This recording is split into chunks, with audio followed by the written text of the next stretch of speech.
بسم اللہ الرحمن الرحیم۔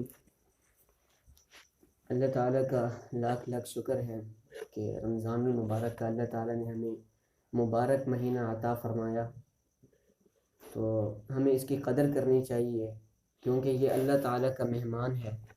جس طرح ہم دنیا داری میں کوئی مہمان آ رہا ہوتا ہے اس کے استقبال کرتے ہیں، ہم اس کی قدر کرتے ہیں، یہ تو پھر اللہ تعالیٰ کا مہمان ہے، اس لیے ہمیں اس کی اس سے زیادہ قدر کرنی چاہیے، زیادہ سے زیادہ نیک اعمال کرنے چاہیے اس میں۔ اور دوسری بات یہ ہے کہ آپ سب لوگ دیکھتے ہوں گے، اور میں نے بھی یہ کافی حد تک نوٹ کیا ہے کہ ہم جب کوئی خاص موقع ہوتا ہے، مثال کے طور پر شب برات ہوتی ہے، یا اس طرح ربیع الاول کا مہینہ ہوتا ہے یا رمضان کا مہینہ ہوتا ہے، تو ہمیں مسجدیں بھری بھری نظر آتی ہیں، اور یہ عام دنوں میں نہیں ہوتا۔ تو ہمیں اس پر سوچنا چاہیے کہ عام دنوں میں کیوں نہیں ہوتا۔ ہم خود اکیلے بیٹھ جائیں اور یہ سوچیں کہ ہم رمضان المبارک میں، شب برات میں یا ربیع الاول میں مسجد کیوں آتے ہیں، عام دنوں میں کیوں نہیں آتے؟ کیا عام دنوں میں یہ نماز پڑھنے کا حکم ہم پر نہیں ہوتا؟ کیا عام دنوں میں ہمارے اوپر دین کے احکام نہیں ہوتے؟ تو اس پر سوچنا چاہیے۔ تو آج کا جو ہمارا عنوان ہے وہ ایک روزے دار کے حوالے سے مسئلہ ہے، اور دوسرا اعتکاف کے حوالے سے مختصر۔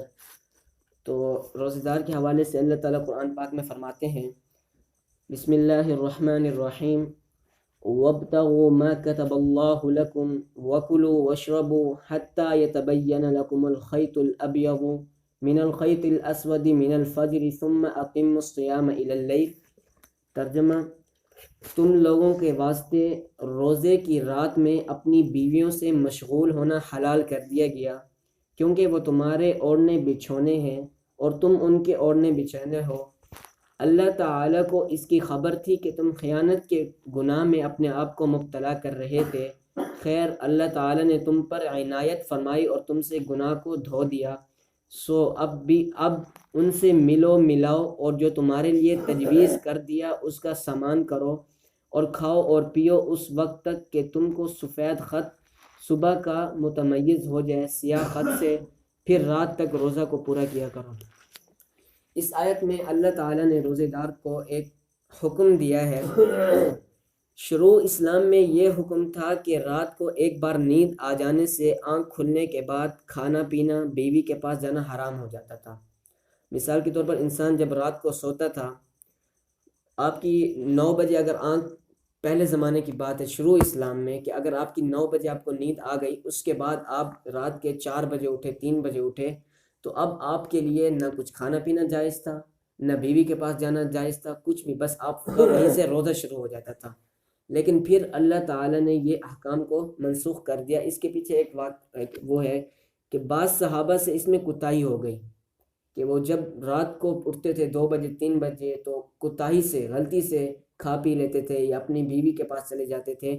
تو پھر جب آپ صلی اللہ علیہ وسلم کو اس کی اطلاع ہوئی تو پھر اللہ تعالیٰ نے یہ حکم منسوخ کر دیا اور ہمارے لیے آسانی کر دی۔ اب اللہ تعالیٰ خود قرآن میں فرما رہے ہیں کہ تم لوگوں کے واسطے روزے کی رات کو اپنی بیویوں کے پاس مشغول ہونا، ان سے ہم بستری کرنا، ان کے پاس جانا حلال کر دیا گیا ہے، کیونکہ اس سے پہلے اس کو ممانعت تھی، اس کو منع تھا، کیونکہ وہ تمہارے لیے اوڑھنے بچھونے ہیں اور تم ان کے لیے اوڑھنے بچھونے ہو۔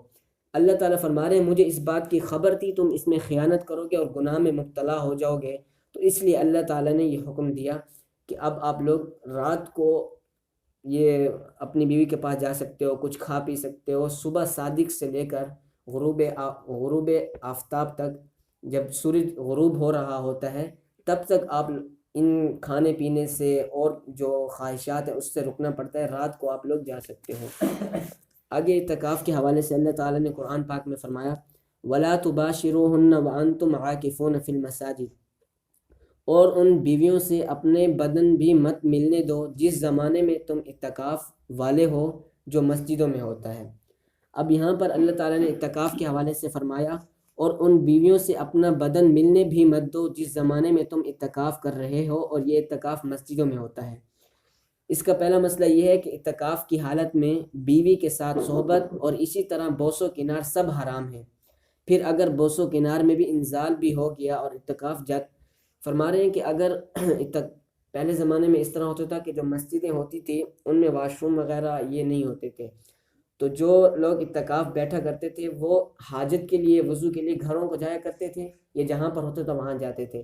تو اس لیے یہ فرما رہے ہیں کہ جب تم اعتکاف میں ہو تو پھر اگر تم گھروں کو چلے گئے اس کے وضو کے لیے یا کسی اور حاجت کے لیے، وہاں پر اگر آپ کا بوس و کنار کی وجہ سے انزال ہو گیا تو اعتکاف ختم ہو جائے گا.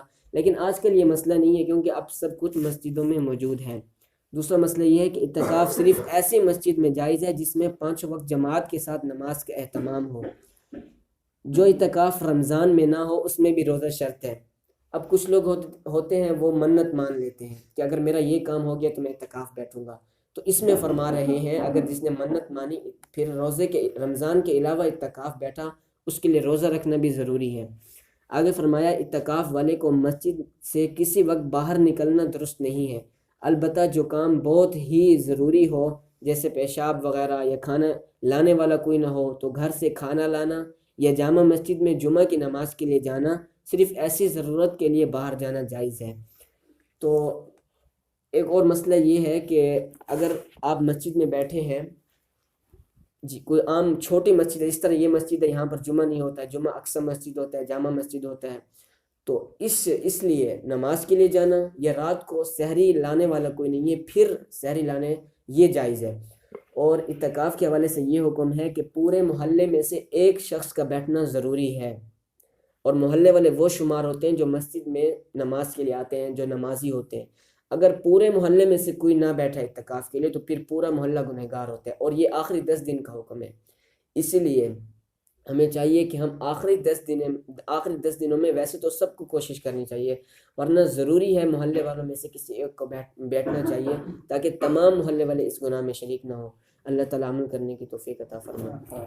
بسم اللہ الرحمن الرحیم. اللہم صلی علی محمد وعلی آل محمد کما صلیت علی ابراہیم وعلی آل ابراہیم. اللہم بارک علی محمد وعلی اللهم وصلی اللہ تعالی علی محمد اجمعین. آمین.